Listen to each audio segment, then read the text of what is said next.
Hey y'all, Daniel Aaron here, your guide to vibrant living. And happy full moon, by the way. And this moon, with Sun in Cancer, Moon in Capricorn, Moon conjunct Saturn, and a little bit of tension, a little bit of difficulty in some ways on an emotional level, or maybe in terms of moving forward, making progress. Some stuckness perhaps, which brings me in a way to sharing this with you. Personally, I woke up this morning feeling like until I did my practice. First though, let me tell you a quick story. Some years ago, I was living in Bali. Been there for 7-8 years already.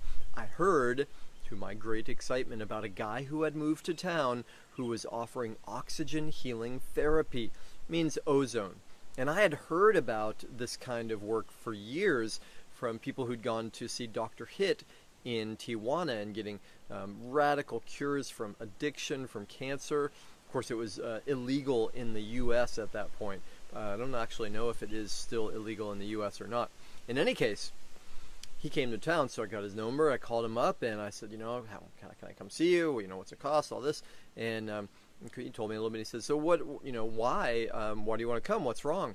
And I said, well, nothing's wrong. I feel great. I'm in really good health. I know that I can feel even better, and this is such a powerful technology. There's a pause on the other end, and he says, I've never had anyone call me like that. And it was interesting. Similarly, I remember years ago when people learned about raw food and how Dr. Clark healed herself from cancer with it. And I've heard people say, well, if I ever got really sick, I would go for that. And I've always thought, well, why wait until we're feeling ill? Why not now? See, one of the laws of the universe, and you can see it all around here, is in order to live, we must be growing. It's a law of nature. We are either growing or... That's right. Either we're growing or we're dying. Either we're growing on all levels or we are in decay. Now, this brings me around to spiritual practice. Now, one of the things that happens for many of us, and I imagine we've all been through cycles of this, is when we are feeling good, when we're feeling really good, we think, forget about the practices. Don't need it.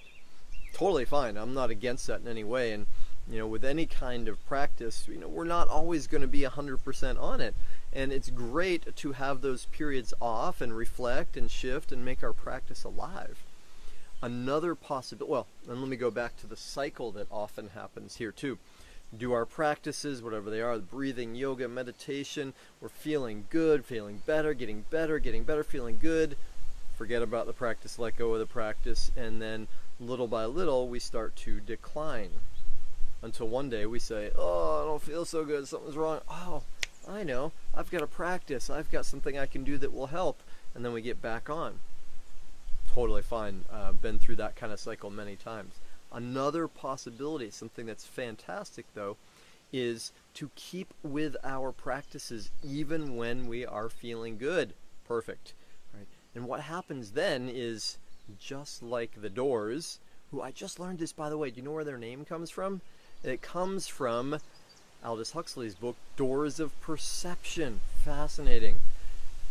Girl, I'd be a liar if I were to say to you that we couldn't get much higher. Right? And that's what becomes possible with practicing when we're already feeling great, is we start to feel at a even better. Our vibration starts to get even higher. Plus, we build the habit. We keep it going, which not only keeps us going higher, it sort of inoculates us in a way from some of the downsides. And of course, life will always bring us challenges. And we're always going to be things that upset us and challenge us to grow and know that everything's perfect in the midst of it. And if we have a regular practice running through it, we have a much better chance of contentment, of peace in the midst of the challenges. All right, so there's my cheerleader encouragement to you to keep on practicing if that feels like what you want, if you want your vibrant life to keep increasing and growing and feeling even more fulfilling. Cool? Awesome. And by the way, if you are interested in more like this and going much deeper, join us in our sangha. We're having such a great time. We've got a Satsang coming up tomorrow, and it's such a fantastic way to learn more, to share, to create community, and to have these live calls, these satsangs, live coaching. Such a beautiful way for me to get the chance to work with people one-on-one in the context of a group who maybe necessarily wouldn't want to invest what it takes for one-on-one coaching. All right, enough said. Thanks, y'all. I hope this has been helpful to you. Thank you for being in for Vibrant Living, and I hope I see you soon. Bye.